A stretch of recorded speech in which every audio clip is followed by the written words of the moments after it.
Hello and welcome to another episode of Devo with Doug. Thank you again for joining me today. And as we've been studying here the past few weeks in the book of Hebrews, we're going to continue in that study in Hebrews chapter 11, the Hall of Faith. And tonight we're going to look at Hebrews chapter 11, verse 22. And it reads this: By faith, Joseph, when his end was near, spoke about the exodus of the Israelites from Egypt and gave instructions about his bones. So we're going to read where that account is back in Genesis. And this account is in Genesis chapter 50.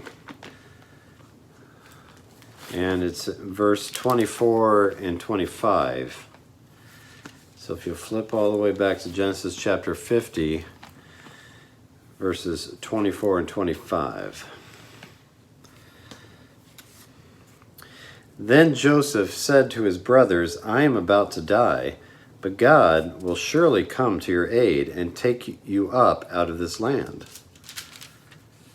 to the land he promised an oath to Abraham, Isaac, and Jacob.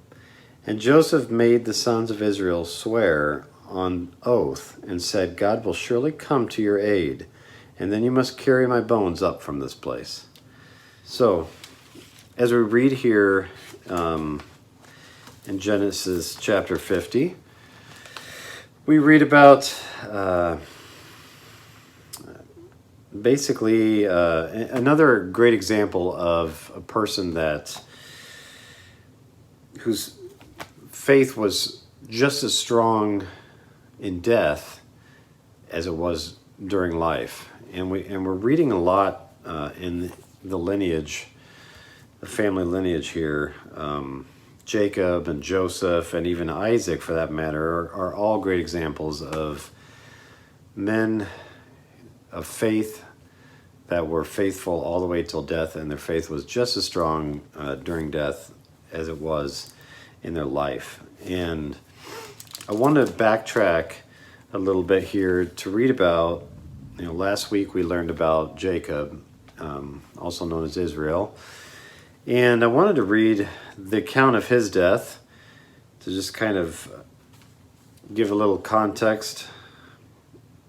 And that's going to start in Genesis chapter 49. And I'm going to read verses 29 through chapter 50, verse 21.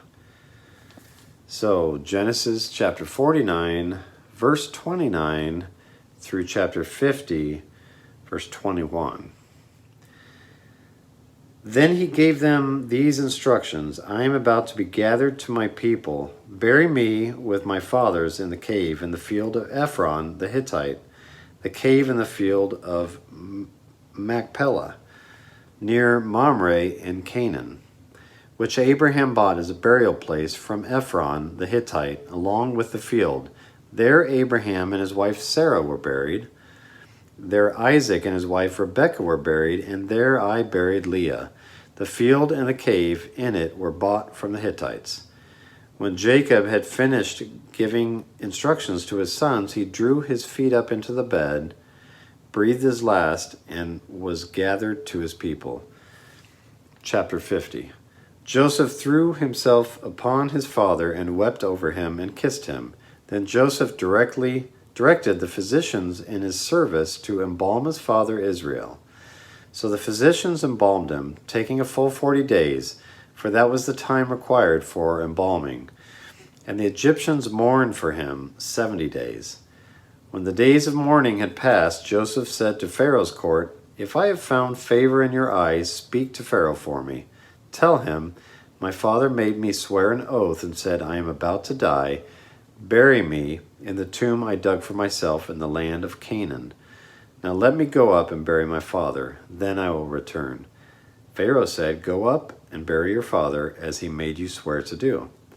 So Joseph went up to bury his father. All Pharaoh's officials accompanied him, the dignitaries of his court, and all the dignitaries of Egypt, besides all the members of Joseph's household, and his brothers, and those belonging to his father's household. Only their children and their flocks and herds were left in Goshen, Chariots and horsemen also went up with them. It was a very large company.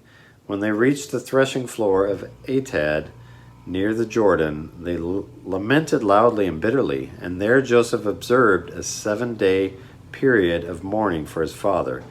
When the Canaanites who lived there saw the mourning at the threshing floor of Atad, they said, "The Egyptians are holding a solemn ceremony of mourning."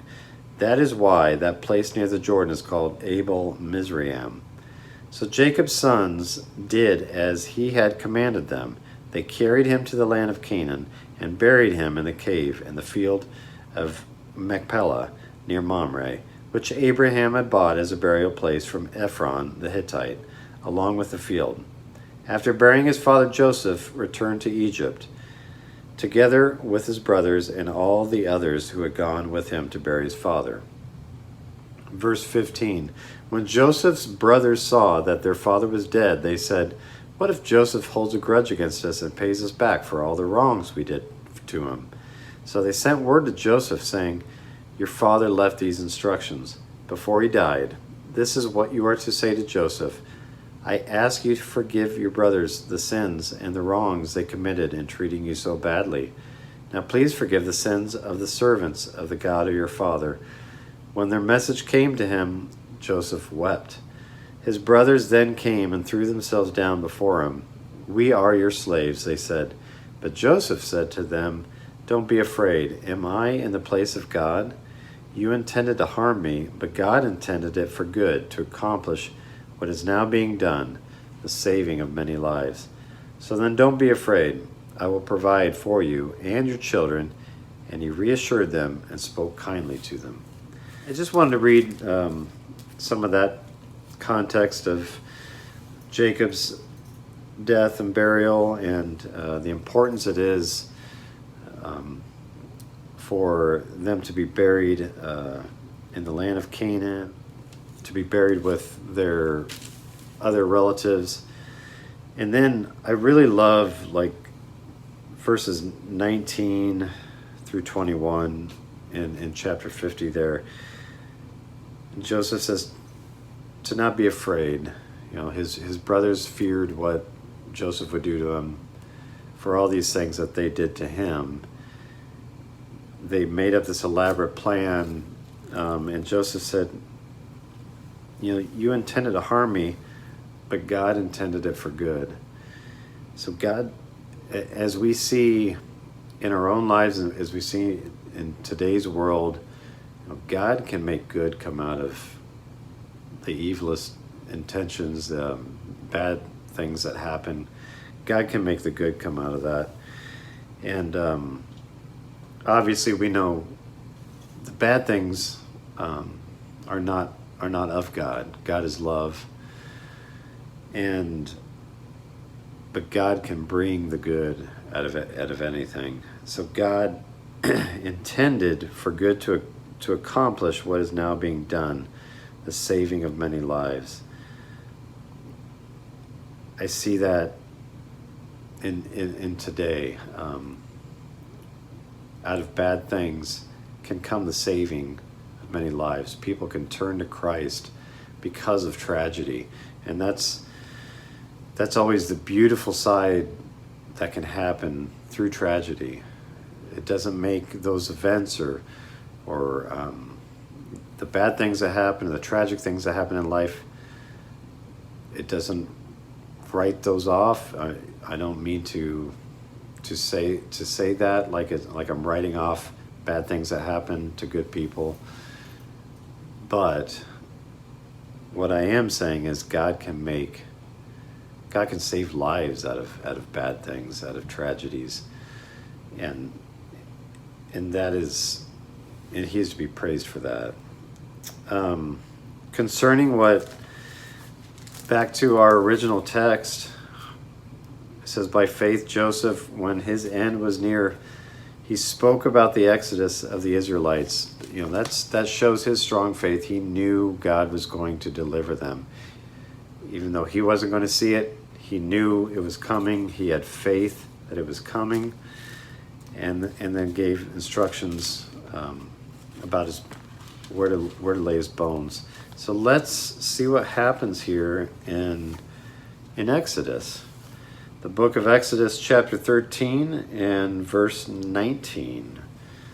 This is while they're crossing the Red Sea. So this is during the Exodus that Moses is leading his people, the Israelites, out of slavery.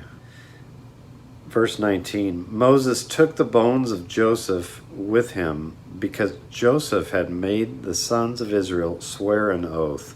He said, God will surely come to your aid, and then you must carry my bones up with you from this place. So there, Moses is,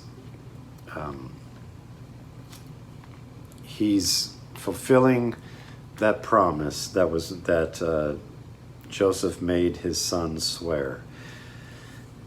And that's a beautiful thing. We also see, if you want to flip over to Joshua chapter 24, we see kind of the end, the finish of the burial of Joseph's bones. Joshua chapter 24, verses, we'll go 28 through 32. Then Joshua sent the people away, each to his own inheritance. After these things, Joshua, son of Nun, the servant of the Lord, died at the age of 110. And they buried him in the land of his inheritance, at Timnath-Sereth, in the hill country of Ephraim, north of Mount Gash. Israel served the Lord throughout the lifetime of Joshua and of the elders who outlived him, and who had experienced everything the Lord had done for Israel. Verse 32, and Joseph's bones, which the Israelites had brought up from Egypt, were buried at Shechem in the tract of land that Jacob bought for 100 pieces of silver from the sons of Hamor, the father of Shechem. This became the inheritance of Joseph's descendants. So, Joseph's bones buried in the promised land. And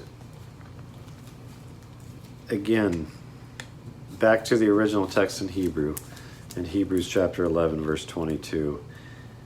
Joseph's faith was strong throughout his life, all the way to his death.